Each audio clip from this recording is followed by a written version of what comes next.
ce qui a changé, bon, on est toujours sur nos navettes gratuites. On a toujours nos deux lignes que les usagers connaissent, la ligne 1 et la ligne 2. Et nous avons en plus, à partir du 1er avril, ce qu'on a appelé une ligne express. Elle ne fait pas un si long trajet comme les deux autres lignes.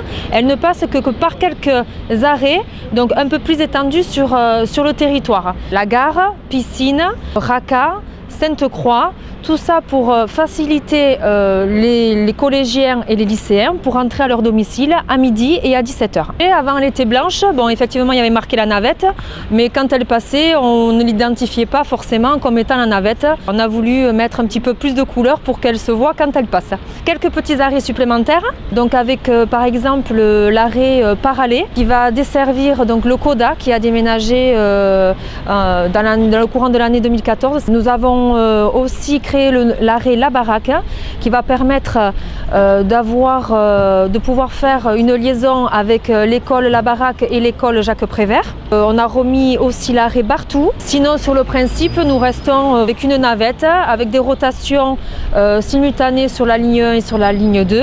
Il n'y a que les horaires qui changent. Bien entendu, les usagers sont un peu perdus en ce moment parce qu'ils avaient l'habitude de certains horaires, mais qu'ils soient rassurés. Et bien sûr, je reste à leur disposition s'ils ont besoin d'aide dans cette démarche. La première chose qu'on a fait, c'est de confirmer l'achat de l'option qu'on avait mise sur cette navette, parce qu'on a eu une semaine pour se retourner, on a eu à peu près 1 mois et demi pour répondre au cahier des charges avec le véhicule adapté. Donc pour faire nos prix, on a pris un risque financier assez important puisqu'on a acheté la navette pour 9 mois pour le moment, en faisant un pari que ce sera pour plusieurs années. Première chose, c'est confirmer l'achat. Deuxième chose, courir la chercher à Paris pour l'équiper, pour la descendre sur Oloron où un artisan local, une entreprise locale l'a customisée à la demande de la mairie.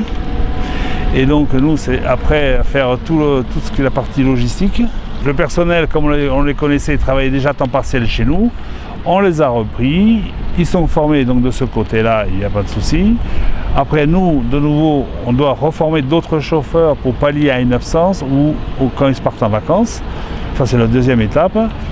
Et la troisième étape, c'est surtout de la maintenir en état de propreté, en état de marche. On va chercher une seconde navette en secours à Carcassonne. La semaine prochaine. La semaine prochaine. On a le dépôt qui est pas loin, donc s'il y a un moindre souci, on est prêt dans le quart d'heure qui suit, on est prêt à suppléer donc le problème.